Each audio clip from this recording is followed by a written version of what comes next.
హుస్నాబాద్ మండలం చెల్పూరు ప్రాథమిక ఆరోగ్య కేంద్రం ముందు ఏఎన్ఎంల ధర్నా. పని భారం పెంచి అనవసర టార్గెట్లు పెట్టి ఒత్తిడి పెంచుతున్నారని ఆందోళన. 32 యాప్లతో ఆన్లైన్ డేటా ఎంట్రీ చేయడంతో ఒత్తిడికి లోనవుతున్నామని ఆవేదన వ్యక్తం చేశారు. ఒకసారి పంపిన రిపోర్టులను పదే పదే అడిగి సమయం వృధా చేస్తున్నారని ఆరోపించారు.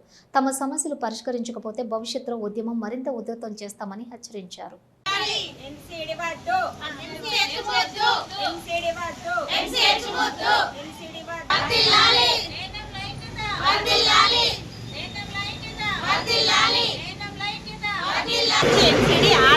ఎన్సీడీ ఆన్లైన్ అనేది ఇదివరకు చేసాం మేము.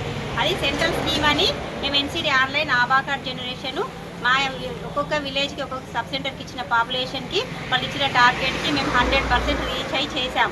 మళ్ళీ ఇప్పుడు కొత్తగా స్టేట్ నుండి ఒక ఎన్సీడీ పోర్టల్ అని పెట్టేసి మాకు ఎన్సీడీ ఇంటికి వెళ్ళి వాళ్ళకి ఉన్న అన్ని రకాల జబ్బులు చేసి 30+ అందరినీ స్క్రీనింగ్ చేయమని చెప్పారు. ఓన్లీ స్క్రీనింగ్ వరకు అయితే ఓకే, ఎలాగో చేయగలుగుతాం.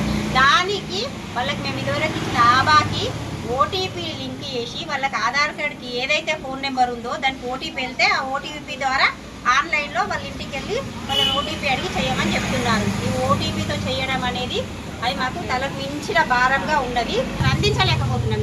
తెల్లవారు 24/7 ఫోన్లు ఆన్లైన్. పోనీ డేటా ఏమైనా గవర్నమెంట్ ఇస్తారా అంటే లేదు. పోనీ మాకు ఏమైనా ఎక్స్ట్రా బెనిఫిట్ ఉందా అంటే లేదు. ఏ రకంగా రూపాయి బెనిఫిట్ గవర్నమెంట్ నుంచి మాకు లేదు. కాబట్టి ప్రతి సబ్ సెంటర్, ప్రతి 5,000 పాపులేషన్ ఒక సబ్ సెంటర్ ఉన్నది కాబట్టి ప్రతి సబ్ సెంటర్కి ఒక డిఈఓని పెట్టాలి. ఆ డిఈఓ చేసుకోవాలి ఈ పని అనేది.